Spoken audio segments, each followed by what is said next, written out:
Assalamualaikum warahmatullahi wabarakatuh. Perkenalkan, nama saya Muhammad Zerdi Saputra dari kelas 12 Multimedia 2 SMK Negeri 1 Selawi. Di sini saya akan mempresentasikan tugas praktek bahasa Indonesia, yaitu teks editorial dengan tema vaksinasi dan berjudul Efektivitas Vaksinasi di Indonesia. COVID-19 atau Coronavirus Disease 2019 di Indonesia sudah terjadi hampir 1 tahun. Pandemi ini menyebar begitu cepat. Indonesia sendiri pertama kali mengkonfirmasi kasus positif COVID-19 pada tanggal 2 Maret 2020 dengan 2 pasien pertamanya, yaitu seorang perempuan berusia 31 tahun dan seorang ibu berusia 64 tahun. Hingga saat ini, per tanggal 14 Februari 2021, sudah ada 1,21 juta kasus dengan 1,02 juta kasus orang sembuh dan 32.936 meninggal dunia. Di Indonesia sendiri sudah melakukan upaya untuk menghentikan penyebaran virus corona ini, dimulai dengan diberlakukannya PSBB hingga proses vaksinasi. Vaksinasi atau biasa disebut juga dengan imunisasi adalah pemberian vaksin ke dalam tubuh seseorang untuk melindungi diri dari suatu penyakit. Dikutip dari CNBC News, Indonesia memulai vaksinasi COVID-19 sejak tanggal 13 Januari 2021 dengan orang pertama yang divaksin yaitu Presiden Republik Indonesia Insinyur Joko Widodo dan diikuti oleh staf menteri beserta perwakilan dari tokoh agama, perwakilan pengusaha, hingga perwakilan buruh dan pelajar.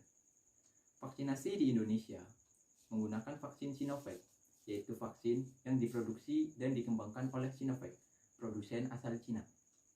Efektivitas vaksin Sinovac di Indonesia ada di angka 65,3%. Meskipun tingkat efektivitas vaksin Sinovac di Indonesia terbilang rendah dibandingkan negara seperti Brasil dan Turki, yang tingkat efektivitasnya mencapai angka 78 hingga 91,5%.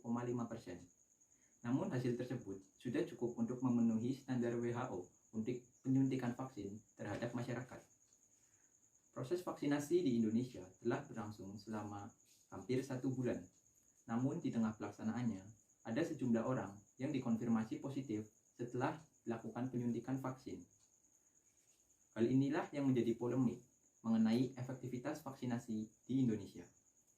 Dokter spesialis paru RSUP Persahabatan, Dr. Erlina Burhan mengatakan, seseorang yang sudah disuntikan vaksin memang masih memungkinkan positif COVID-19, meskipun resikonya akan jauh lebih rendah, dan jika terkena pun, gejala klinisnya akan lebih ringan.